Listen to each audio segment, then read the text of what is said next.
Salut, bienvenue sur ma chaîne YouTube Michael HDI. Donc je te présente ma nouvelle auto. Donc il s'agit d'une 205 phase 2 année 89, 1 litre, 45 chevaux, boîte 4 vitesses. Donc je te fais le tour et après je t'explique la petite histoire. Elle est bien l'histoire. Donc là, à part ça, il est un petit peu enfoncé là, mais c'est pas bien méchant. Et juste là. Mais moi, ça me gêne pas beaucoup, ça. Donc c'est une finition junior. Donc voilà. Donc elle est dépourvue d'options. Donc voilà. Intérieur, il est dans un excellent état. Franchement, tu le vois bien. Hein. Bon, je l'ai récupéré, il n'était pas comme ça. Donc aspirateur plus shampouineuse. Et c'est revenu nickel. Donc voilà. Je vais te montrer son petit moteur TU. Increvable. Increvable le moteur TU.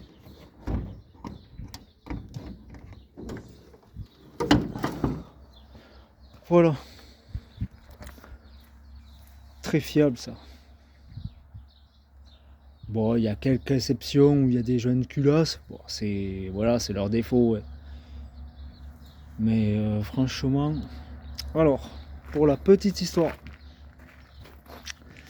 il y a 1 an et demi à peu près, mon premier chantier là où je bosse, je suis allé dans une maison pour entretenir la maison bien sûr, hein, avec le boulot là où je suis actuel. Et il y avait cette voiture là.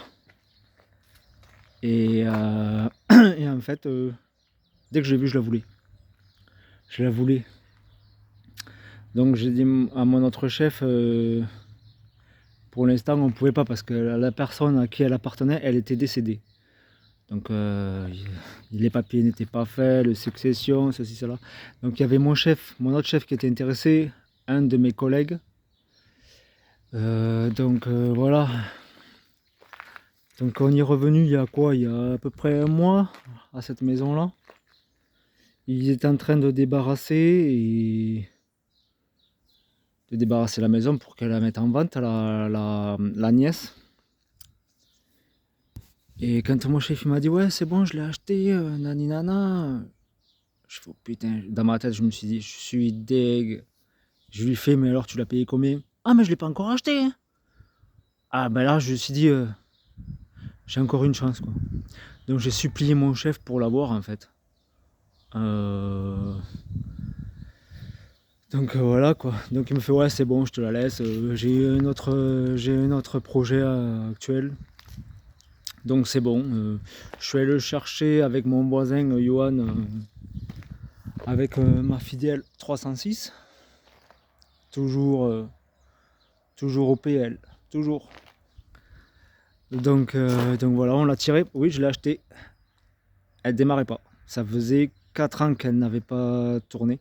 Parce que la personne qui l'avait, la nièce, lui a enlevé les clés pour plus qu'elle y touche. Donc c'est pour ça que tu vois que là, voilà, de ce côté-là, c'est pas pour rien.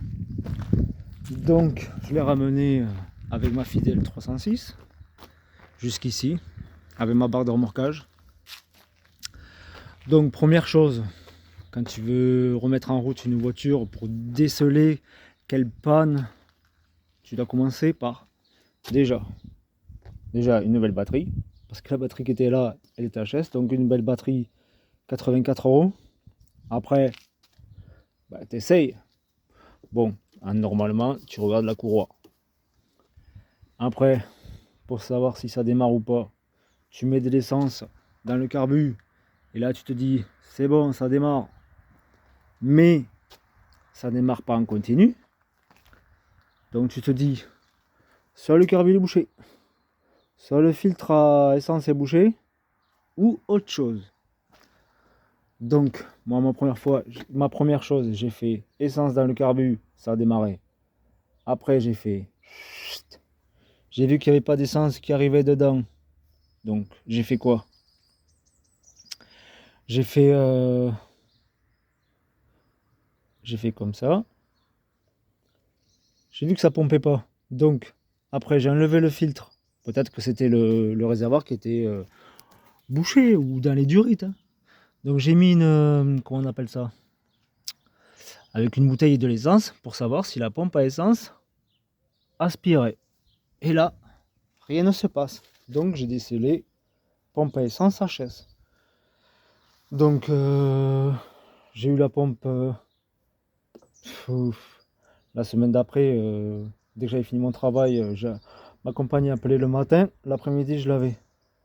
Ça m'a pris 5 minutes pour la démonter et remonter la nouvelle. Et là, direct, au quart de tour. Bon, après j'ai changé cette durite là, qui était elle était toute poreuse. Donc une fois que j'ai fait ça, elle a démarré, donc après j'ai stoppé. Je suis allé venir voir ici.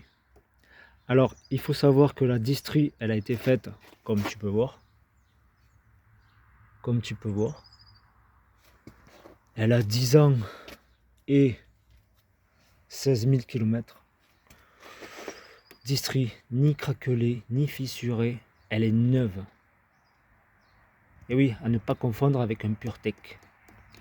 Donc voilà. Donc je sais que elle est à faire parce qu'elle a 10 ans. Mais elle n'a pas dépassé son kilométrage. Donc voilà. Ça c'est prévu. Ça c'est prévu dans le mois ou un début du mois prochain. Mais voilà. Alors après, donc j'ai fait faire vidange, l'huile. L'huile elle était nickel, hein, avec le filtre à huile. Qu'est-ce que j'ai fait? J'avais décelé avant que je la passe au contrôle technique. Il n'y avait pas de plein phare ni de klaxon. Bon, je me suis dit ça vient du Komodo parce qu'il n'y avait plus ce bruit là. Il n'y avait pas ça. Donc Komodo HS. Donc j'en ai commandé un neuf. Franchement choqué, ça existe encore en neuf. Et là je me suis dit, le klaxon ne marche pas. Parce que quand j'ai redémarré, on a appuyé là, ça a fonctionné 2 secondes. Je fais ok, peut-être le Komodo il est encore en défaut, malgré qu'il soit neuf. Et eh ben non. Je me suis dit, j'avais la flemme de démonter le pare-choc pour vérifier le klaxon. Ben franchement, il suffit d'enlever juste la calandre des 2 vis. Elle s'enlève. Une vis là, une vis ici, une vis ici, une vis là, il est tombé. Donc en fait, j'ai juste débranché la course du klaxon qui se trouve ici. Je l'ai rebranché et ça fonctionne depuis nickel. Après, sachant qu'elle est dépourvue d'options, je lui ai rajouté un rétro droit. Oui, il y en a qui vont me dire oui, ouais, ben oui, ben, je fais ce que je veux avec les voitures que j'achète. Pour moi, c'est parfait. Ouais, ça dénature. Chacun ses goûts. Ouais. Pour moi, voilà, c'est mieux avec un autre rétro que sans. Donc cette voiture, c'est une première main. J'ai son carnet d'entretien, toutes les factures, tout ce que tu veux. Même la carte Peugeot, c'est un truc de fou. Donc, qu'est-ce que je peux te dire de plus? Ah oui, il y avait les feux de recul qui fonctionnaient pas. Je change les ampoules, toujours pareil. Ben, qu'est-ce que j'ai fait? J'ai tapé sur Google comme tout le monde. Et là, ça me met un capteur de marche arrière HS. Je vais dans le moteur. Et là, qu'est-ce que je vois? La prise sur le capteur est débranchée. Oh, je fais c'est bon. Je rebranche et ça fonctionne. Donc voilà, c'était pas compliqué de la mettre de faire une remise en route quoi. Donc elle est passée au contrôle technique, nickel. Franchement, j'en suis content. Tout fonctionne, tout. Bon, à part, il faut refaire la distrie, ouais, parce que je t'ai pas montré son kilométrage. Ce que j'ai fait depuis que je l'ai, j'ai dû faire quoi? Ça fait ouais, ça fait 15 jours demain que je l'ai. Donc voilà. Mais tout fonctionne. Toutes les fenêtres, tout quoi. La ventilation. Bon là il manque juste pour la boîte. Mais sinon tout fonctionne. Alors, hier je décide de faire la vidange. Et heureusement que je l'ai faite et je me suis aperçu que je me suis aperçu. Je sais pas pourquoi je me suis penché par là pendant qu'elle tournait. Et là, je sais pas où te montrer. Et là ça fuyait. Donc membrane de carbu, HS. Mais c'est quand t'accélères en fait, c'est la membrane de reprise quoi. Donc je me suis dit, pas très grave, je n'y touche plus. J'ai commandé la pochette de joint, 60 €, franchement. Je la reçois lundi malheureusement. Donc voilà, bon ça va être ma première fois que je fais ça. Alors, pas tout si tu regardes cette chaîne, j'ai pas tes compétences, ni à Pierre. Donc voilà. N'hésitez pas à vous abonner sur ces chaînes-là. Bon, ils font des voitures anciennes, hein, 205, BX, 305. Mais c'est des mecs géniaux, quoi. Donc voilà, si tu regardes cette vidéo, n'hésite pas à commenter dans les commentaires. Je sais que la membrane, c'est pas compliqué, il y a juste 4 vis et tu l'enlèves. Après, j'ai jamais touché un carburateur, hein, malgré que je vais avoir 40 ans bientôt, malheureusement. Voilà. Moi, j'ai juste fait le redémarrage, nickel, quoi. C'était pas compliqué de changer la pompe à essence. Voilà, quoi. Faire le strict nécessaire pour le remettre en route. Industrie, non. Ça, j'ai trop peur. Malgré que le contrôleur technique m'a dit tu veux vraiment apprendre là-dessus? Moteur TU? Tu mets une pige poulie d'Abracam au volant moteur, c'est bon. Ouais, mais le kit distri il vaut pas cher, hein. J'ai regardé 50 balles, pas plus. Alors que dans un garage, j'en ai trouvé entre 350 et 400 €. Donc voilà, franchement, elle roule super bien. Le train arrière n'a aucun jeu. Le contrôleur m'a dit, il m'a encore confirmé, et moi j'ai contrôlé puisque je sais comment on les contrôle. Il n'y a aucun jeu à l'avant. Donc voilà, c'est vraiment une petite auto sympathique. Moi j'aime bien. Donc comme tu peux voir, hein, regarde ça. C'est pas génial ça? C'est pas génial? J'ai tous les contrôles techniques, la notice, le suivi quoi. Le suivi, regarde-moi ça. C'est pas beau ça? Carte Peugeot. Voilà quoi. C'est pas beau? Voilà. Elle a été entretenue, garage. Donc, et la nièce, elle m'a remboursé le contrôle technique. Parce qu'elle voulait absolument que elle me rembourse. Je fais moi ça m'est égal moi. Donc j'ai fourni la facture et puis voilà quoi. Elle était contente, même parce qu'au début j'avais pas les factures et la notice. Donc en même temps j'ai eu le chèque quoi. Donc voilà, franchement elle a été super suivie. Même la ligne d'échappement elle est neuve. Tête de Delco, doigt d'allumeur, bougie, tout quoi. J'ai tout. C'est un truc de fou. Les pneus ils sont neufs. Franchement j'aime bien. S'il y a un bloc d'échappement, voilà quoi. Elle a été stockée dans une grange, donc Donc franchement, voilà. Donc la pompe, ah je l'ai pas là. La pompe elle m'a coûté 37 euros. 37 euros. Donc, attends, 37. Donc ma première facture pour la remise en route, c'était filtre à essence, essuie-glace et la batterie. Donc 128 euros. Je l'ai acheté 1000 euros sans qu'elle tourne. Voilà, 1000 euros. Donc tu as déjà 128. Après, le Komodo plus le rétro, 60. Et la facture de pompe à essence, je ne la trouve pas.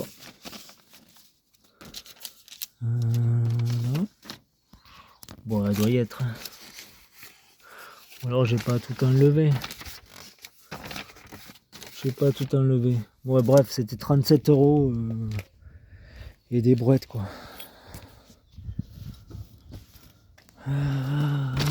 On va regarder ça tranquille. Faut pas se précipiter.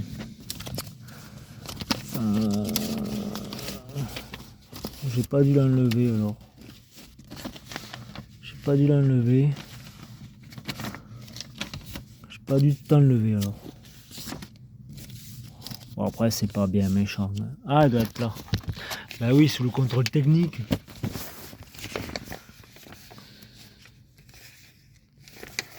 Non, on n'y est pas.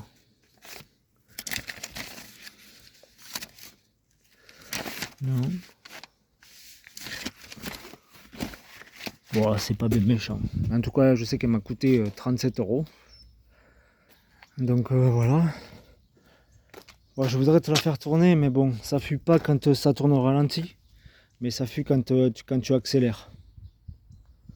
Donc voilà. Après, si tu veux, on peut la faire démarrer si tu veux. Et j'ai les doubles des clés. Voilà quoi. Ça c'est pour le réservoir, celle-là. Celle-là, c'est pour le réservoir. Ça me fait penser à ma Super 5 que j'ai eu il y a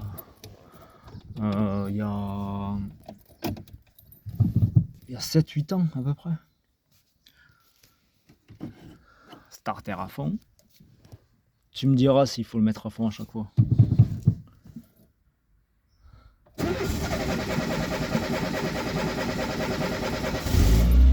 Voilà.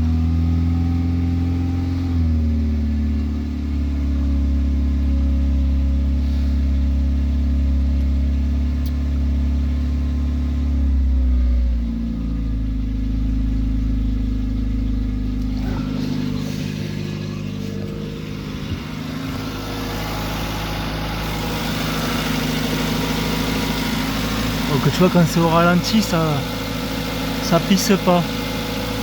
C'est quand tu accélères. Donc c'est pour ça quoi. C'est pour ça que je la prends pas. Parce que sinon je pars au travail avec, j'amène mes enfants à l'école. Franchement c'est une voiture kiffante. T'as pas besoin d'avoir beaucoup de chevaux pour kiffer quoi. 45 chevaux. Voilà. 45 chevaux. Moteur TU 9. Voilà. TU 9. Voilà. Voilà, franchement, c'est... Je sais pas quoi te dire de plus. Bon, je vais te montrer la facture parce que... ça me dérange que tu ne la vois pas. Bon, tu permets, je te fais rentrer chez moi. Alors, la facture. Elle doit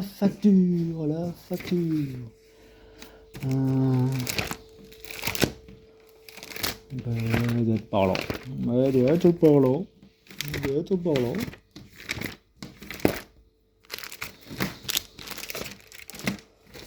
Je trouve ça bizarre d'ailleurs.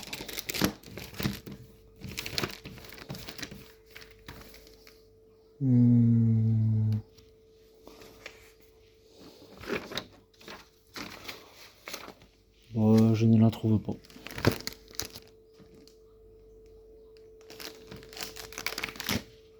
Je ne la trouve pas. Ou alors j'ai trop fait vite. Comme on me dit à chaque fois, hein, je fais trop vite quand je regarde. Donc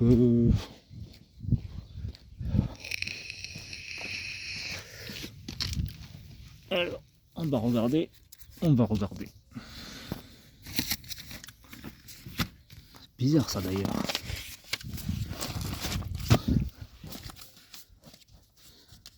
Bizarre, qu'il n'y a que ça.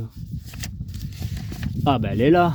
Voilà, tu vois, j'ai fait trop vite. Voilà. Donc tu vois, j'ai changé le joint cache-culbu aussi, tu vois.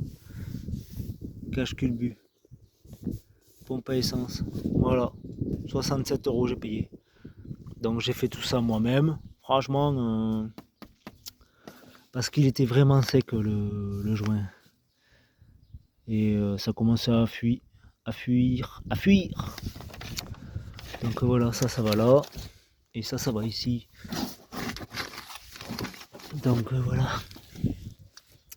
Donc dis-moi ce que t'en penses dans les commentaires. J'attends Patou et Pierre Dipérin dans les commentaires. Ou autre quoi. Ceux qui sont passionnés par les voitures anciennes, par les voitures de maintenant. Ça vaut rien maintenant, ça vaut rien. Donc voilà, si y a des personnes qui sont pas loin de chez moi, à Midi-Pyrénées dans le Gers, si des personnes peuvent m'aider à faire la distri, je suis preneur. Ouais, parce que je veux apprendre à faire une distri. Je vous le cache pas. Ça c'est clair. Je veux apprendre. Donc voilà. Dis-moi ce que t'en penses. Franchement, j'adore. Ouais, j'adore. Donc voilà. Et aussi pour le carbu. On va le refaire le carbu. J'attends lundi pour avoir la pochette. Oui, c'est un Solex 32. Donc voilà. Voilà. C'est pas génial ça? Quête. Ça. Bon, il te faut la deuxième main pour truc.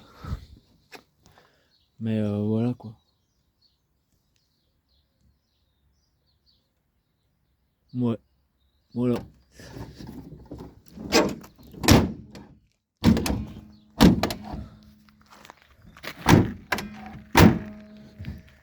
Dis-moi ce que t'en penses dans les commentaires.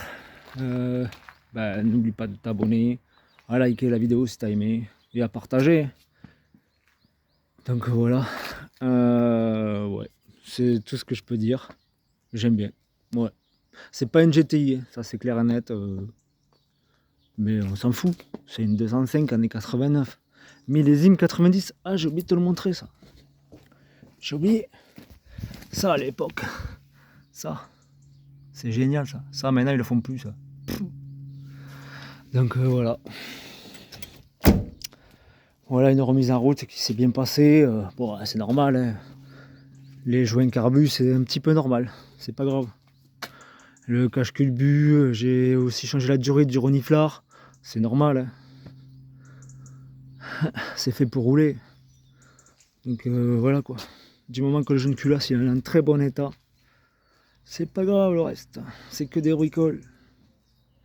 Donc voilà, passez un très bon week-end. Et à très bientôt dans les commentaires ou à la suite. Il y aura peut-être une vidéo pour le carbu. C'est ma première fois, donc il ne faudra pas se moquer. Allez, à très bientôt.